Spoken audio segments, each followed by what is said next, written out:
Shalom, horas untuk kita semua. Semoga kita semua dalam sukacita dan juga dalam keadaan damai sejahtera. Mari kita berdoa untuk mengawali hari ini. Damai sejahtera Allah yang melampaui segala akal, itulah yang memelihara hati dan pikiran saudara-saudara sekalian dalam Kristus Yesus Tuhan kita. Amin. Firman Tuhan untuk kita pada hari ini, Senin 3 November 2025, diambil dari 1 Petrus pasal yang ketiga, ayat yang ke-8. Demikianlah firman Tuhan. Dan akhirnya, hendaklah kamu semua seia sekata, seperasaan, mengasihi saudara-saudara, penyayang dan rendah hati. Firman Tuhan hari ini mau menyapa kita sebagai orang Kristen yang telah ditebus, yang telah dipilih, dan juga yang telah dikuduskan dalam iman kepercayaan kita kepada Yesus Kristus, maka hidup kita juga harus berbeda dari dunia ini. Sebagaimana Rasul Petrus menekankan hal ini kepada orang-orang Ibrani yang telah menjadi pengikut Kristus ataupun menjadi orang Kristen. Dan hari ini Tuhan berkata, hendaklah kamu semua seia sekata. Seia sekata berarti memiliki visi bersama, memiliki pemikiran bersama yang membangun. Dasarnya adalah iman kepada Kristus. Kalau dasarnya adalah iman kepada Kristus, maka pemikiran kita pasti akan terbangun di atas dasar Kristus, sehingga pemikiran kita adalah bagaimana saling membangun, saling menguatkan, saling memberkati, bukan menjatuhkan ataupun mencaci maki. Yang kedua, seperasaan. Seperasaan berarti memiliki simpati yang sama, juga memiliki empati yang sama. Kita bersuka cita ketika ada kawan kita yang berhasil. Kita bersuka cita ketika ada gereja yang bisa beribadah dan memiliki IMB.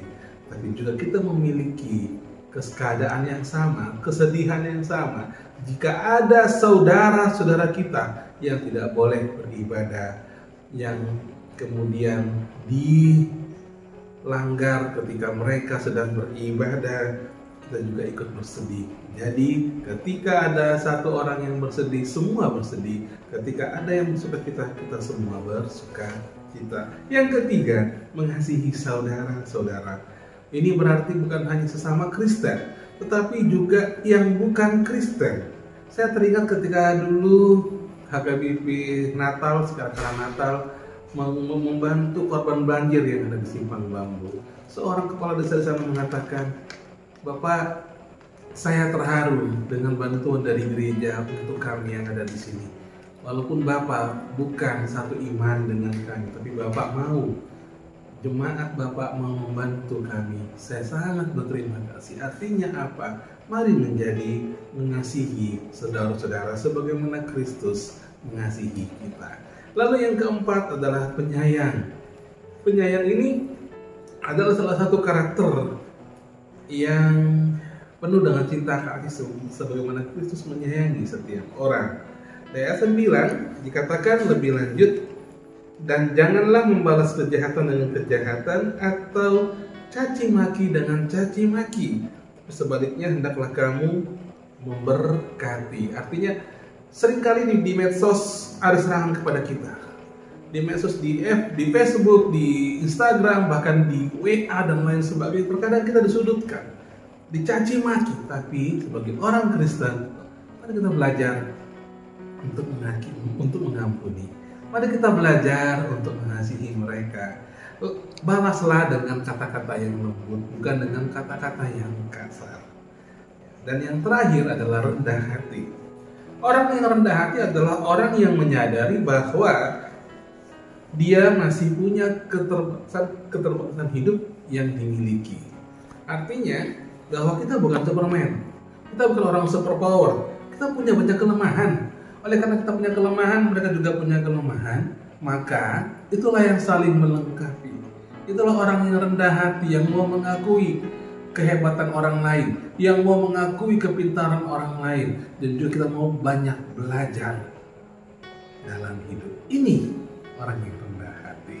Dia mau merendahkan hatinya untuk sesuatu yang belum dia ketahui. Mari saat ini kita dalam hidup berkomunitas, dalam hidup bermasyarakat, kalau saja kita seia, sekata, seperasaan, mengasihi saudara-saudara, penyayang dan rendah hati, lihatlah kita akan menjadi berkat bagi setiap orang. Amin. Oleh karena itu, mari kita tanya introspeksi diri kita saat ini. Apakah saya sudah menjadi berkat bagi orang lain, Tuhan? Apakah saya sudah mengasihi orang lain? Apakah saya ini malah menjadi batu sandungan bagi orang lain? Mari kita rendahkan hati kita di hadapan Tuhan. Marilah menjadi pribadi-pribadi yang berkenan di hati Tuhan. Amin. Mari kita berdoa. Bapa dalam surga, terima kasih ya Tuhan untuk firman-Mu hari ini.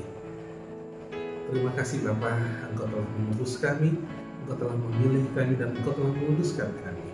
Biarlah Tuhan kami berbeda dengan dunia ini.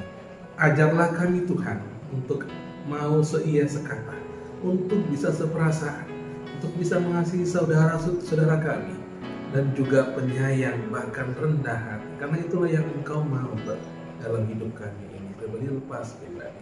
Berkati kami ya Bapak, berkati anak-anak kami, dan juga berkati cucu-cucu kami. Kalaupun ada yang sedang sakit, kiranya Tuhan yang menyembuhkan mereka.